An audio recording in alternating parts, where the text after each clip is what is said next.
Welcome to Princeton Kaizen's new AI for Content series that we are developing with AI for Business, a partnership with Truversity. And I am here with Joe Papa, the CEO of Truversity and Princeton Kaizen's very own AI guru. He is helping us develop content, training content, and coaching content for Kaizen Academy. And I just kind of wanted to give you an opportunity first, Joe, to tell us a little bit about yourself, how you began this journey to become the AI guru of the moment.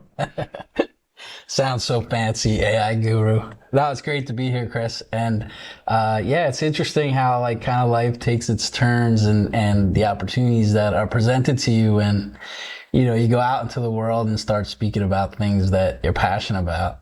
And that's kind of how I got here. Is I attended an event earlier this year in 2023. That's where I met you, Chris.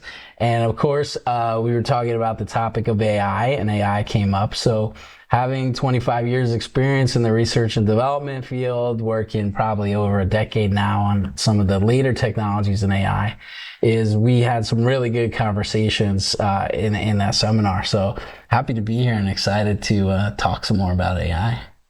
Well, as am I. And I just want to sort of set the scene as this is our opening episode. I think we kind of want to talk about the dawn of the AI age. And for me, and I let you tell me what your moment was, because you were obviously in the thick of it, but it was November of last year, 2022, with the release of ChatGPT. It was like a big giant meteor had come in, and I feel like I was actually pretty AI aware at that point, but not fully AI sentient, perhaps. I knew it was one of the three core technologies of Web3 alongside blockchain and immersive technologies.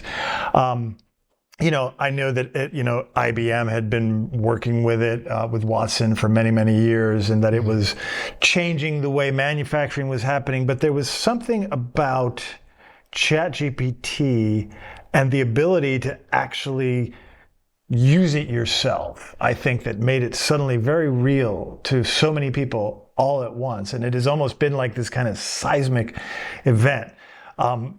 So in my view, and I guess my premise of this particular question is, was the introduction of ChatGPT like the dawn of the AI age? That's my premise to you. The dawn of the AI age. Well, I think the dawn of the AI age started probably in maybe even the 50s and 60s. I mean, AI has been around for a long time. And we've been going through AI waves for, several decades now. I can remember maybe somewhere between 5 and 10 years ago, we started seeing advertisements on TV, right? Microsoft would start showing AI. And that's when we really people started thinking about AI, and they're like, this is coming. What happened November 30th was interesting, because I've been working in this field. So people know, I'm in artificial intelligence, been developing technology for Department of Defense for many, many years now. And I remember laying in bed that day, and I get this text, and my phone beeps. I get this text while I'm laying in bed. It's like 6:30 in the morning. And it's my uncle. It's actually my wife's uncle. He's a record producer, right? And so he doesn't normally text me. Like, we talk, we talk a lot, but he doesn't text me. Certainly doesn't text me at 6:30 in the morning. And the text says, "What is ChatGPT, and how do we make money off this?" And I was like, I'm like, what just happened? So of course I jump out of bed, I go over to my computer, I'm trying to figure out what's in the news. And I had known that OpenAI was working on GPT-3 for a while. That's not a secret.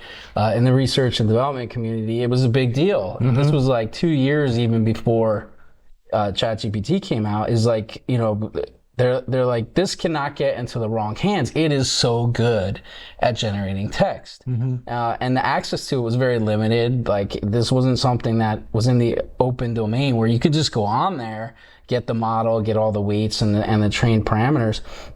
This was something that was very restricted.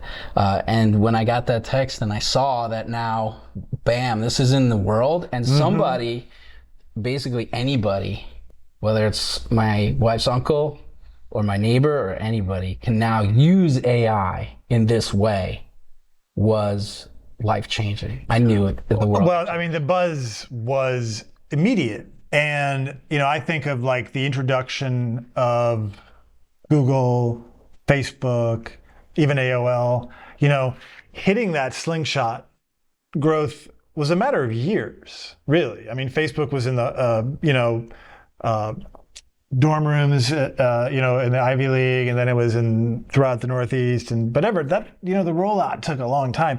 Between ChatGPT 3 and ChatGPT 4 was like, 5 months, and it was a 10x improvement. So I feel like we're hit, whether or not the cables had all been laid from the 50s and beyond, it was suddenly like in Technicolor, all in front of us, and we all knew we have to adapt to this now. That's what I think was the big distinction for me, at least maybe from the marketing perspective. I think we can say that ChatGPT was the beginning of a global awareness.